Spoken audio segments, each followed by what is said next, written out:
प्रथम लागू दो चरण को, धन ए न छुड़ायो किन। लाख तली लाल एड़ियां मेरे जीव के यही जीवन, मेरे जीव के यही जीवन। इन पांव तले पड़ी रहूं, धन नजर खोलो बातिन। पल न वालो निरखु नेत्र मेरे जीव के यही जीवन, मेरे जीव के यही जीवन। प्रणाम सुंदर साथ जी, प्रणाम। सुंदर साथ जी, जैसा कि हम श्री श्रृंगार ग्रंथ कर रहे थे, उसके 12 प्रकरण हो चुके थे। आज हम 13वां प्रकरण जो है हक माशूक के श्रवण करने जा रहे हैं। श्रवण की किन विद कहूं, लेत आशिक इत आराम। दामदनी अक्षरातीत इंद्रावती जी के धाम हृदय में विराजमान होकर के श्रवण अंगों की महत्ता बताने जा रहे हैं कि श्रवण अंग किस प्रकार से सभी अंगों से श्रेष्ठ है और श्रवण अंग की महत्ता क्या है। श्रवण की किन विद कहूं। अब मामती जी कह रहे हैं कि मैं धामदनी अक्षरातीत के कानों की महिमा के बारे में किस प्रकार से वर्णन करूं। लेत आशिक इत आराम, ये धामदनी के जो श्रवण अंग हैं, आशिकों को इन श्रवण अंगों के द्वारा ही अपार आनंद मिलता है। क्योंकि देख सुन सुख पावही, जब एक रूह दामदनी अक्षरातीत के इन श्रवण अंगों के सौंदर्य को, इस शोभा को देखती है और उन कानों से, अपने इन कानों से धनी की मीठी मीठी बातों को सुनती है, तो उसे बहुत सुख मिलता है।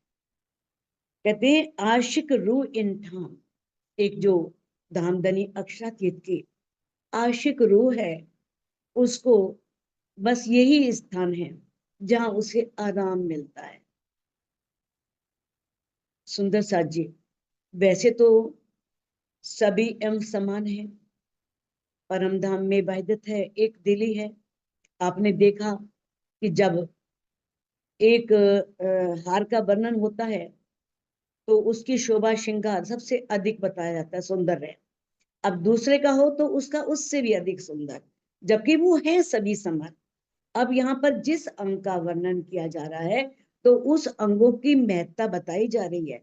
ऐसा नहीं, यहाँ के हर अंग में सभी समान गुण हैं, लेकिन कानों की महत्ता क्यों बताई गई है, क्योंकि धामदनी अक्षरातीत इन कानों से ही अपनी रूह की मीठी मीठी बातों को सुनते हैं और सुन करके अपनी रूह को किस प्रकार से बड़े मीठे शब्दों से उत्तर देते हैं, और रूह फिर इन्हीं कानों से उन बातों को सुनती है।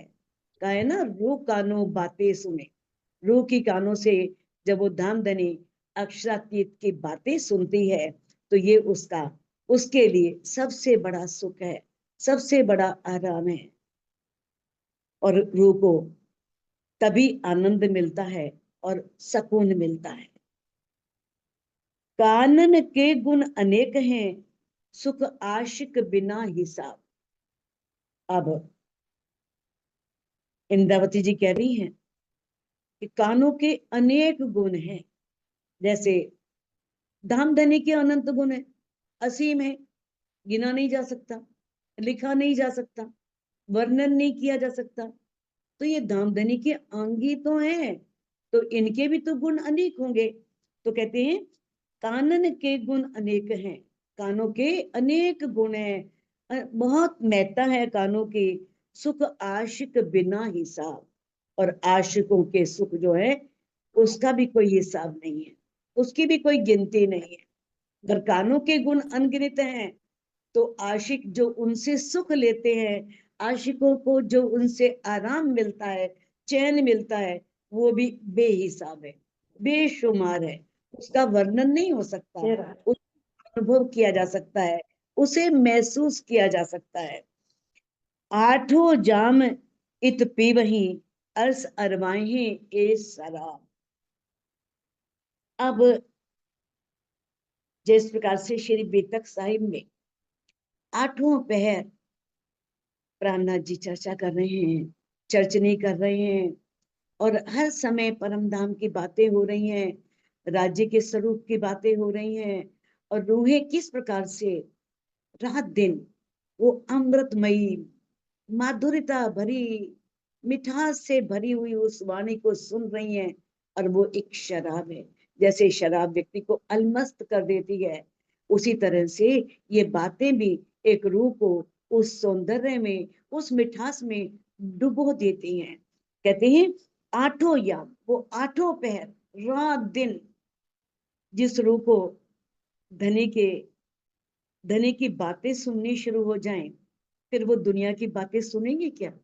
मन ही नहीं करेगा।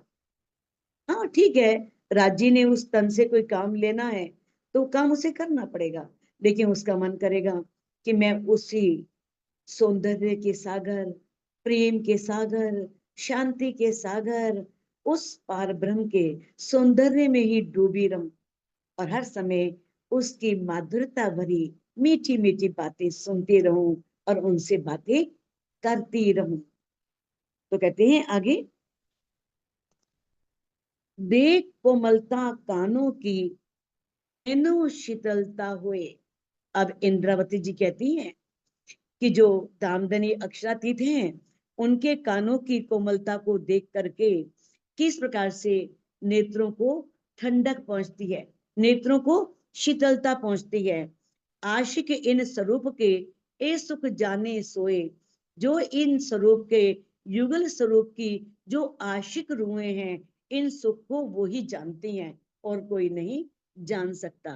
किस प्रकार से बताया ना कि नेत्र जो हैं वो सब कुछ कह देते हैं, नेत्रों से पता लग जाता है कौन आपको किस दृष्टि से देख रहा है। उसमें प्यार भरा है, उसमें माधुर्यता भरी है, उसमें नफरत भरी है, उसमें गुस्सा भरा है, सब नेत्रों से पता लगता है। अब धनी जब इतने प्यार से, इतनी मिठास से बोलेंगे, तो रूहों को तो आराम मिलेगा ही, शीतलता मिलेगी ही मिलेगी, क्योंकि धनी के जिसके पास जो है वही देगा ना। उनके पास क्रोध नहीं है, उनके पास नफरत नहीं है, वो तो जो जिसके पास है वो वही दे सकता है। क्योंकि नेत्रों का ठंडा होना एक मुहावरा है, यानी कि नेत्रों को आनंद मिलना, नेत्रों को आराम मिलना, नेत्रों को सुख मिलना। जैसे कहते ना कि उसके नेत्र तो अंगारे बरसा रहे थे, अंगारे बरसा रहे थे, ये भी मुहावरा है। अब जिसके दिल में क्रोध है तो आंखों से अंगारे ही बरसेंगे, क्रोध ही बरसेगा। लेकिन धनी के नेत्र कैसे हैं? बहुत शीतलता देने वाले हैं, बहुत ठंडक देने वाले हैं। माशूक का मुख शोभित, देख लवने केस कान। अब इंद्रावती जी कहती हैं जो हमारे माशूक है, प्राण प्रीतम है, धामधनी है, उनका मुख कैसा है? बहुत सुंदर है, बहुत सौंदर्य से युक्त है। देख लवने केस कान, लवने मैंने घुंघराले बाल, उनके बाल कैसे हैं? घुंघराले हैं, और जो कानों से कानों तक हैं, तो ऐसे सुंदर घुंघराले बाल जो लहरा रहे हैं गोरे गोरे गालों पर, सुंदर गालों पर, और काले काले केश ऐसे हवा से लहराते हैं, और मुख कितना सौंदर्य से युक्त प्रतीत होता है। कहते हैं पहचान वाले सुख पावही, देख अरस अजीम सुभान। भाई लाभ तो पहचान वालों को ही मिलता है, जो पहचान नहीं करता, जिसकी पहचान नहीं होती। देखा है कोई मंत्री होते हैं जिनकी पहचान होती है, कितने बड़े बड़े लाभ उठा जाते हैं उनसे, बताओ।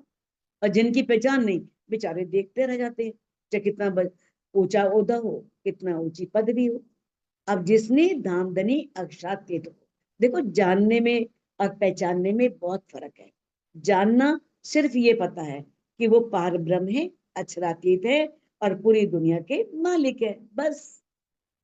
जब तक हम वाणी के द्वारा उनके गुणों को नहीं जानते, उनके बारे में नहीं जानते, जब तक हमारी उनसे निस्बत की पहचान नहीं होती कि हमारा उनसे अनादिकाल से संबंध है, हम परम धाम की रहने वाली ब्रह्म आत्माएं हैं, उनका हमारा अनादिकाल से संबंध है, तो जो पहचान कर लेते हैं उन्हीं को सुख मिलता है, उन्हीं को आराम मिलता है। और कहते देख अर्श अजीम सुभान, जो परम धाम के सुभान है, प्राण प्रीतम है, पार ब्रह्म है, सच्चिदानंद है, उनको देख करके पहचान वाले ही सुख लेते हैं। और जिनको पहचान नहीं होती वो तो पास रहकर भी प्यासे रह जाते हैं, वो उनके कितने नजदीक हो फिर भी कुछ नहीं पा पाते, उन्हें कुछ नहीं मिलता। जो पहचान करते हैं वो ही बहुत कुछ ले लेते हैं। कानों सुने आशिक की, दिल दे गुज मासूक। अब जो माशूक हैं, प्राण प्रीतम है, जब अपने कान लगा करके अपनी आशिक रूप की गुज बातों को सुनते हैं, कहते कहे आधा सुकन इश्क का, आशिक होए जाए भूख भूख। और जब वो उस बात को सुन करके जरा सा भी प्यार का एक शब्द भी कह देना, आधा शब्द भी कह दे, बहुत प्यार से, बड़ी माधुर्यता से, और उस रूह को थोड़ा सा उसे पुकार ही लें प्यार से, तो क्या होता है, आशिक होए जाए भूख। वो आशिक रूह अपने आप को उस पर कुर्बान कर देती है, समर्पित कर देती है, वो टुकड़े टुकड़े हो जाती है। जिसको वो प्यार से थोड़ा भी कुछ शब्द, तो आधा शब्द भी बोल दें, तो वो रूह अपने आप को उन पर कुर्बान कर देती है, उन पर नेछावर कर देती है। मुख जुबा माशूक की, सो भी कानों के ताबीन। मुख जुबा माशूक की, अब जो राजी हैं उनके मुख से निकलने वाली जो जुबान है, जो वचन है, जो शब्द हैं, वो भी कानों के अधीन होते हैं। अगर कान सुनेंगे ही नहीं तो राजी क्या बोलेंगे। ये सिर्फ कानों की महत्ता बताने के लिए कहा गया है, वहां तो आंखें भी सुनती हैं, आंखें बोलती भी हैं, आंखें बात भी करती हैं। हर अंग, हर अंग में पांचों इंद्रियों के सुख हैं। लेकिन यहाँ कानों की महत्ता बतानी है तो कानों को बताया गया है कि भाई कानों के अधीन है। भाई क्योंकि कानों से सुनेंगे ही नहीं तो किस तरह से मीठे शब्द बोलेंगे, तो कान अगर उसे ग्रहण नहीं करेंगे, सुनेंगे ही नहीं। रूह देखे गुण कानन के, जासो हक जुबा होत अधीन।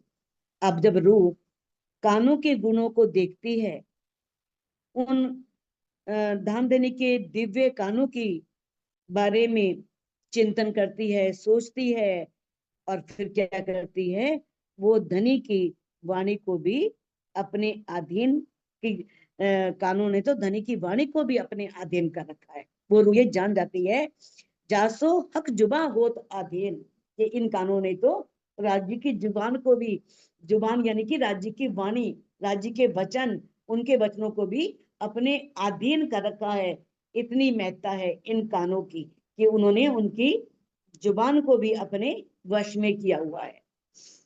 हके आशिक नाम धराइया, वाको भी अर्थ है।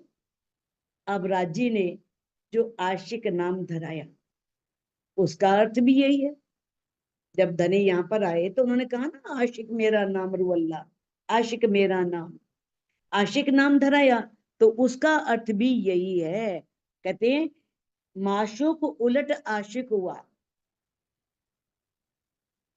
जो परम धाम में सभी रूहों का माशूक था, सभी रूहें उनको रिझाया करती थी, और इस माया के ब्रह्मांड में आने के बाद वही माशूक उलट करके आशिक हो गया, रूहों को रिझाना शुरू कर दिया, रूहों के यानी कि आशिक बन गए।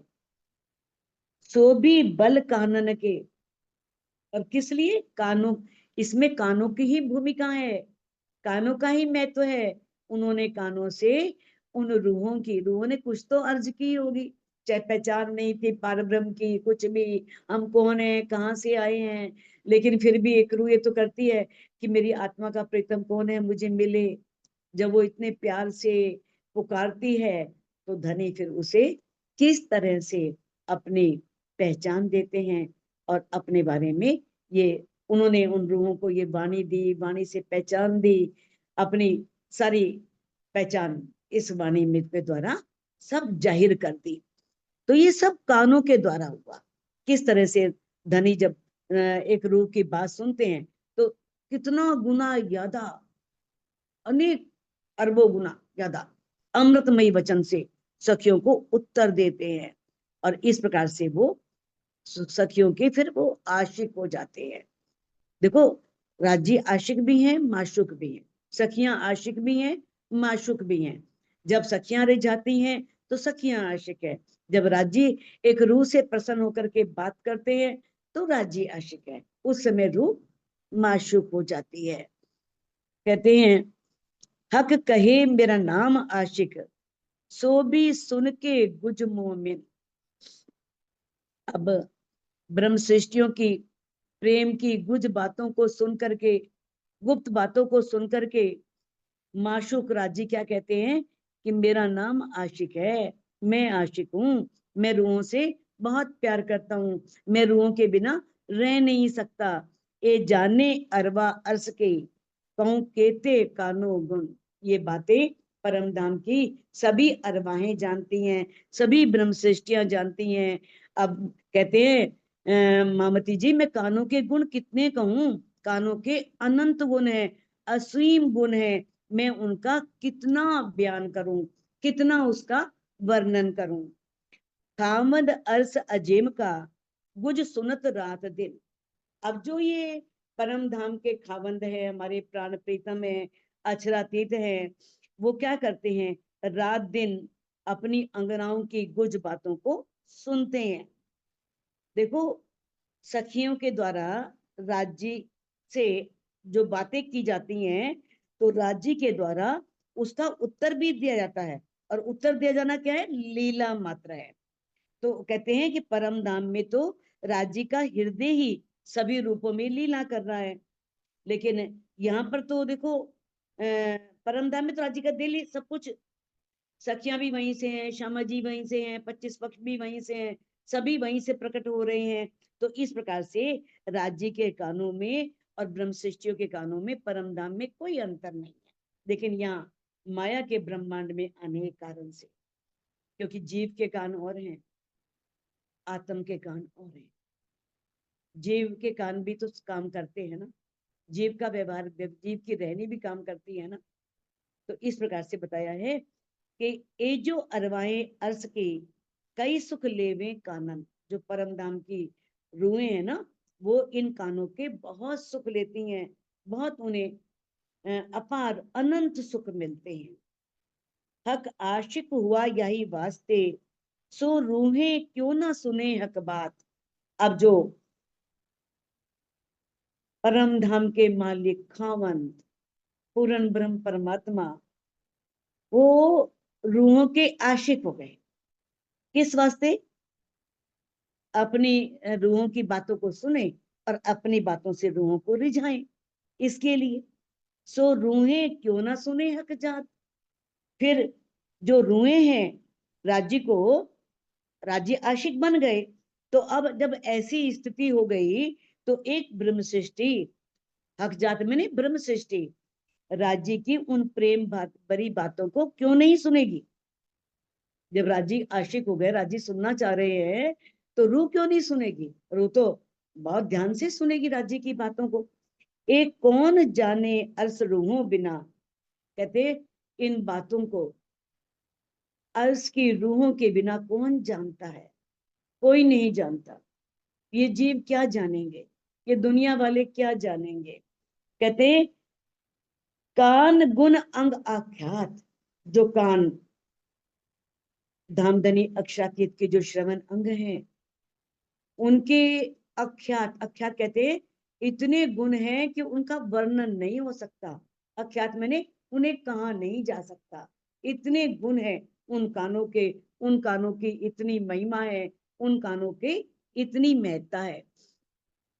बहुत बड़े गुण कान के, बिना आशिक ना जाने कोई। कानों के बहुत गुण है और आशिक के बिना कोई नहीं जानता। एक आशिक जान सकता है, क्योंकि आशिक ने उन कानों से बातें सुनी होती हैं, उत्तर लिया होता है, अपने रूह के कानों से धनी से बातें की, अपने बातें सुनी होती है रूह के कानों से। और किस तरह से बताया है, कोई गुज गुण श्रवण के, और कोई जाने न दूसरा कोई। ये कान अंग के जो गुप्त भेद है, गुप्त रहस्य है, गुज बातें हैं, इसे कौन जान सकता है? एक आशिक या माशूक, एक परम धाम की रूहें या उनके प्रीतम अक्षरातीत राज्य, दूसरा और कोई नहीं जानता। जिन्होंने ये सुख लिए हैं, जिन्हें धनी ने ये सुख दिए हैं, वो ही इसको जान सकता है। और देखो गुण कानन के, जब हक हक देत रूहों कान।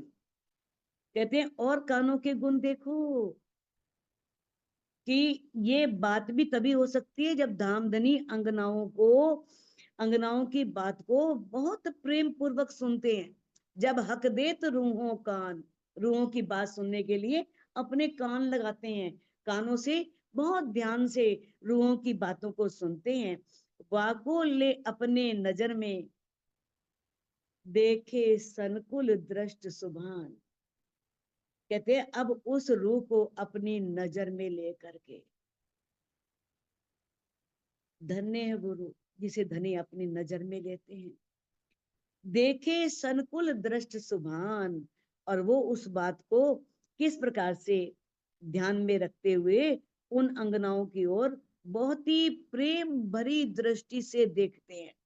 संकुल दृष्ट, संकुल मैंने प्रेम भरी दृष्टि से। सुभान कौन? धामधनी। देखो कान देना, नजर में लेना, ये मुहावरे हैं। कान देना, बातों को ध्यान से सुनना, और नजर में लेना का मतलब क्या है?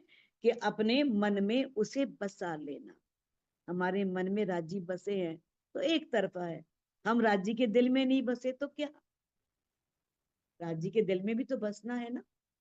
तो नजर में लेने का मतलब यह है कि वो उस रूह को अपने दिल में ले लेते, और किस तरह से फिर वो उसे कितनी प्रेम भरी दृष्टि से देखते हैं।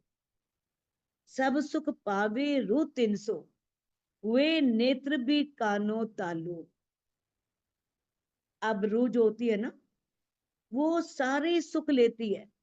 राजी जब बड़ी प्रेम भरी दृष्टि से उस रूह को देखते हैं, तो उन आत्माओं को सब आनंद मिलते हैं।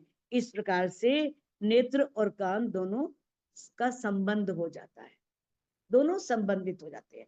जैसे नेत्र से देखते हैं ना प्यार से, ऐसे कान से बड़ी प्यार से बातों को सुनते हैं, और सुन करके फिर जवाब देते हैं। कहते हैं ताल्लुक में ना संबंध।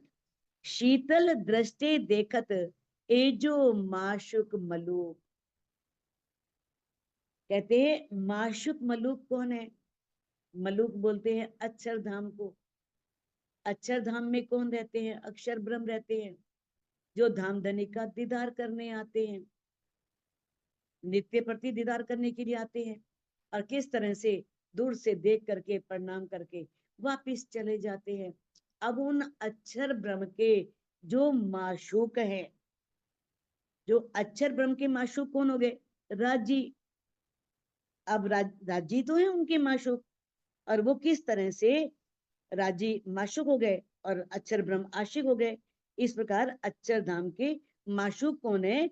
राजी हैं, और वो अपनी प्रेम भरी शीतल दृष्टि से अपनी अंगनाओं को देखते हैं। अक्षर ब्रह्म के माशूक, वो अंगनाओं के भी माशूक है, अक्षर ब्रह्म के भी माशूक है। ठीक है, लीला अलग अलग है। अंगनाओं की लीला आनंद की है, और अक्षर ब्रह्म की लीला सत्ता की है, शासन की है। लेकिन है वो दोनों के माशूकी। और किस तरह से सभी रूहों को बड़ी शीतल दृष्टि से, बड़ी प्रेम भई दृष्टि से देखते हैं।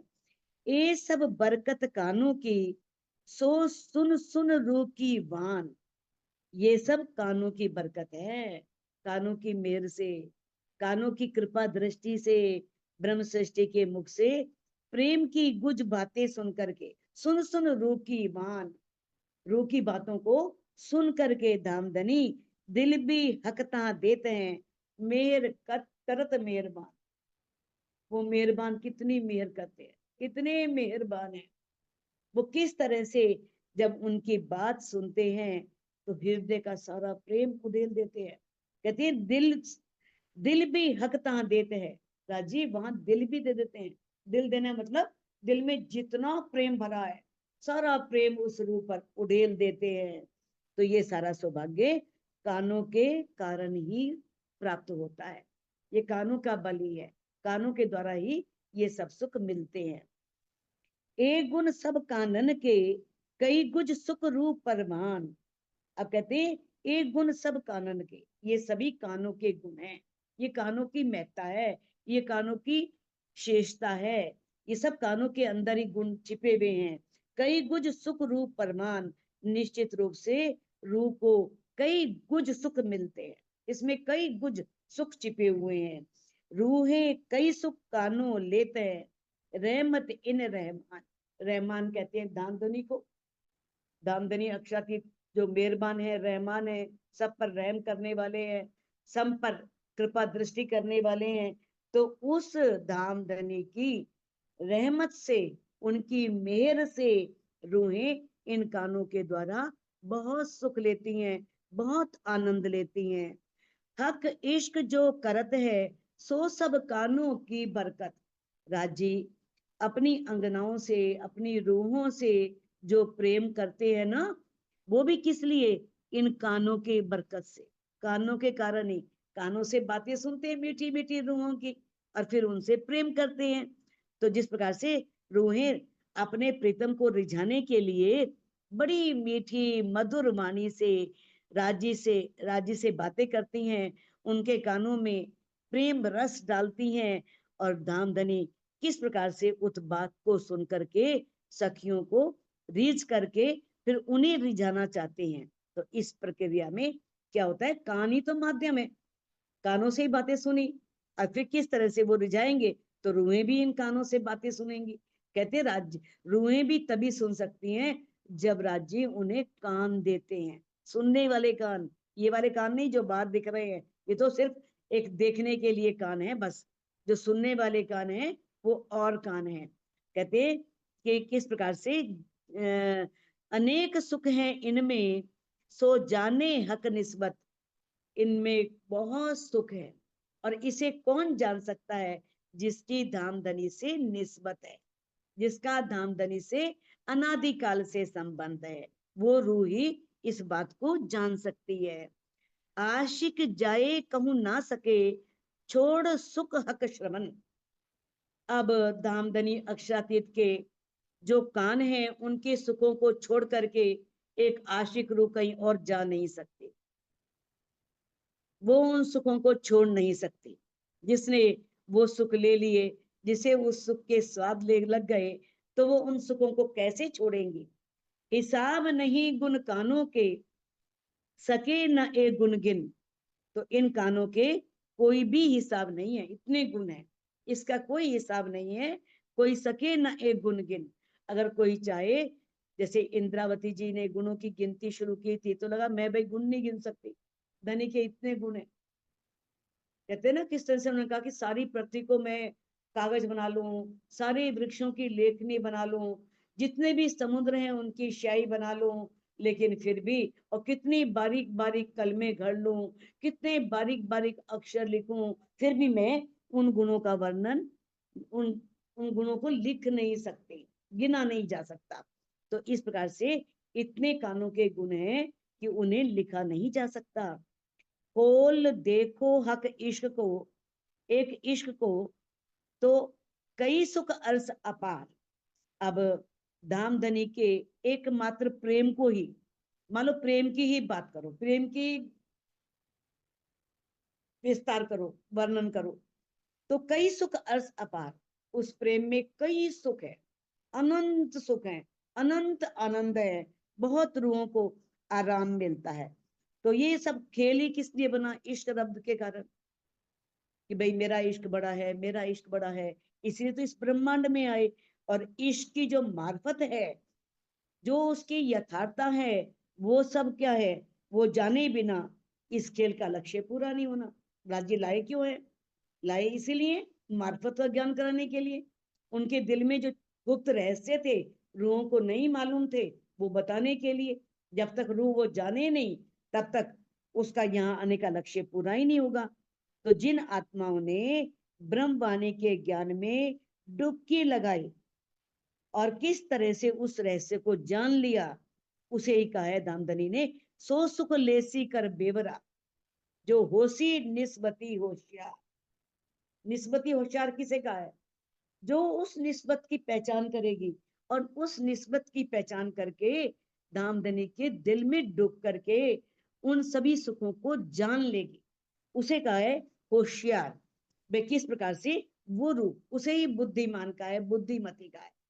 इसी में ही एक रूप की होशियारी है कि वो धामधनी की पूर्ण पहचान करे, धामधनी के दिल के कुछ भेदों को जाने, राज्य के दिल में डुबकियां लगाए और वो पूरा वो आनंद प्राप्त करे, जिस आनंद को देने के लिए धामधनी अक्षरातीत हमें यहाँ पर इस माया के ब्रह्मांड में लाए हैं।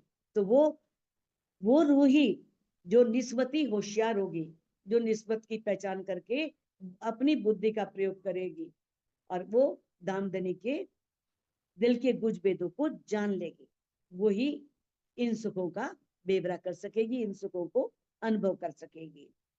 दिल के सुख केते कहूं, जो हक दिल दरिया पूरन।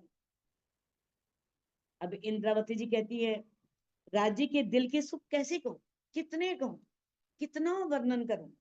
राजी का दिल क्या है? दरिया है, दरिया। दरिया तो सिर्फ एक एग्जाम्पल दिया है, या कोई जगह ही नहीं बताने की। क्या बताएं? यहाँ सागर ही तो है, तो सागर बोल दिया, दरिया बोल दिया उसको। लेकिन वो इतना विशाल है, इतना अनंत है, असीम है, इतना उसमें प्रेम भरा हुआ है कि उसका वर्णन नहीं हो सकता। क्योंकि राज्य के दिल से ही तो परम धाम में श्यामा जी हैं, सखियां हैं, 25 पक्ष हैं, अच्छा ब्रह्म है, सब लीला रूप में प्रकट है। अब धामधनी बता रहे हैं कि अब जो धामधनी के दिल है वो मार्फत है, मार्फत से जो प्रकट हुआ वो हकीकत है। हकीकत के कण कण में मार्फत समाई है। इस भेद को जिसने जान लिया वो है निस्बती होशियार। यानी कि मार्फत से जो हकीकत प्रकट हुई है ना, हकीकत के कण कण में राज्य समाये हुए हैं, एक एक कण में परम धाम के। तो किस प्रकार से कहते हैं? सब अंग ताबे दिल के, ये सभी अंग जितने भी हैं, चाहे कान है, आंख है, नाक है, मुंह है, जो भी है, सब दिल के अधीन है, सब दिल के अधीन है। होशी अर्श में हिसाब इन, इसका हिसाब तो परम धाम में जाकर के होगा। जब परम धाम में रूहें जाएंगे ना, जो उन्हें पता ही नहीं था कि परम धाम में, वो जानती ही नहीं थी राज्य के दिल के गुज भेदों को, किस तरह से पता ही नहीं कि राज्य के दिल से ही सब है, राज्य सब कुछ है, राज्य करोड़ों रूप धारण करते हैं, राज्य ही सुख देते हैं, राज्य ही इश्क देते हैं। ये सारे भेद जो इस वाणी के द्वारा इस माया के ब्रह्मांड में पता लगे, तो इसका सुख कब मिलेगा? जब परम धाम में जागृत होंगे, वो सुख अंदर बैठे होंगे, उसका तो अलग ही निराला ही आनंद होगा, उसकी अनुभूति अलग ही होगी। तो इन जुबा क्यों हो वही, हक हादी सागर सुख। अब कहते हैं तो इन जुबा क्यों हो वही। अब इंद्रावती जी कहती हैं इस प्रकार से, राज शमा जी, धामधनी जो हमारे हक राजी है, हादी शमा महारानी है, उनके हृदय में जो आनंद उमड़ रहा है, उसके अनंत का सागर, जो अनंत सागर है हृदय में, अनंत सागर उमड़ रहे हैं, उसका इस जीवा से वर्णन हो पाना संभव नहीं है, नहीं हो सकता। कहते हैं ना कि जागनी ब्रह्मांड में ब्रह्मवाणी के ज्ञान और चितवनी द्वारा जागृत होकर के आत्मा मार्फत के जिन गुज गुज भेदों को, गुज रहस्यों को जान लेती है, उसका जो बोध है वो परात्म को भी हो रहा है। ये नहीं, परात्म बेस ठीक है, वो माया के ब्रह्मांड में आई हुई है, राज्य नहीं दिख रहे, परम धाम नहीं दिख रहे, लेकिन आत्म जो सुख ले रही है ना, वो परात्म को भी सुख मिल रहा है, परात्म को भी उसका पता लग रहा है। तो किस प्रकार से बताया है, जब एक हमारी आत्म जो है वो परात्म में जागृत होगी जब सारे, तो उसके पश्चात वो रूह इन सुखों को वास्तव में उस आनंद को अपनाएगी, उस आनंद को अनुभव करेगी जो पहले उसने कभी भी अनुभव नहीं किया था, उसे पता नहीं था। जबकि परमधाम में आनंद में कोई कमी नहीं है, घटबढ़ नहीं है, कभी घट जाए कभी बढ़ जाए।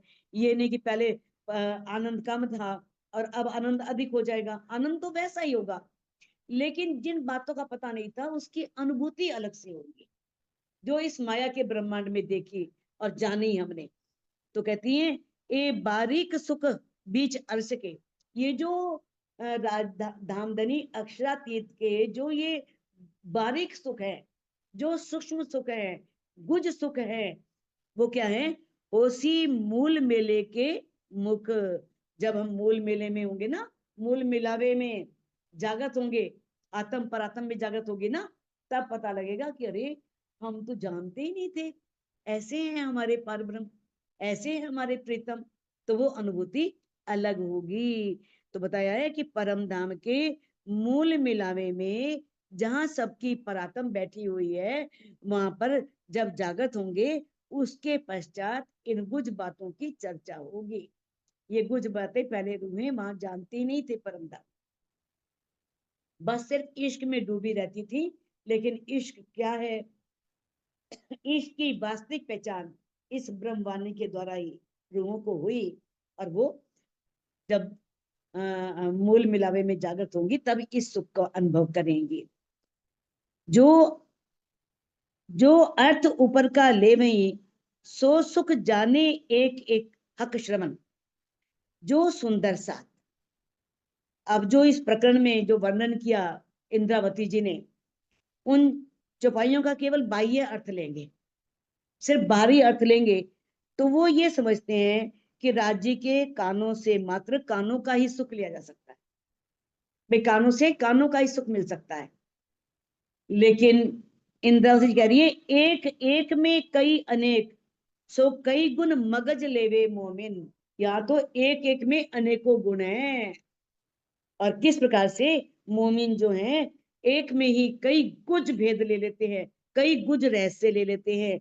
जैसा कि वाणी में परिक्रमा ग्रंथ में आगे आएगा, पूरन पांचों इंद्रिय स्वरूपे एक एक में पांच पूरन। कहते हैं हर एक में बल पांच का, हर एक में पांच गुण। कहते हैं कि एक एक इंद्रिय में पांचों इंद्रियों के गुण छिपे हैं। इस प्रकार से राज्य के कानों में आंख, नाक, जिह्वा, त्वचा आदि अंगों की भी लीला होती है। तो इंद्रियों के सभी गुण कानों में विद्यमान है। जिस तरह से आंखों में सभी गुण है, वैसे कानों में सभी गुण है। तो कहते हैं कई अंग ताबे कान के, कान अंग सिरदार। इस प्रकार से कई अंग जो है वो कान के अधीन है। मतलब कहने का बस बार बार भाव ये आ रहा है कि ये नहीं, परम धाम में कान ही श्रेष्ठ है, बाकी कोई अंग श्रेष्ठ नहीं है। अब जिसका वर्णन किया जाए उसी की श्रेष्ठता बताई जाएगी, महत्ता बताई जाएगी। वही बात जैसे हारों का वर्णन करते हैं, तो एक हार को दूसरे हार से विशेष, जबकि सारे हार बराबर है, सबकी शोभा बराबर है, सभी सुंदर हैं, सभी एक से हैं। तो कहते हैं कई अंग ताबे कान के। अब कानों की महत्ता बताई जा रही है, तो बता रहा है कि कई गुण कान के अधीन है। कान अंग सिरदार, कान को सभी अंगों का सिरदार बोल दिया, वो सबसे श्रेष्ठ है। कहते कोई होशी रूह अर्श की, सो जानेगी जानन हार। कोई जो परमधाम की रूह होगी ना, जो जानना चाहेगी, वही इन बातों को जान पाएगी, वही इन बातों को ले पाएगी, वही इन बातों को अपने अंतस्करण में ग्रहण कर पाएगी। तो कहते हैं, तो सुंदर साथ जी इस चौपाई को अनवेट करके आप दोहरा सकते हैं। कई अंग ताबे कान के, कई अंग कान के कान अंग सिरदार, कान अंग सिरदार, कोई होसी रूह अर्श की, कोई अर्श की, तो जानेगी जानन हार, सो जानेगी जानन जानेगी हार। जानन हार। बोलो श्री प्राणनाथ प्यारे की जय। बोलो श्री सद्गुरु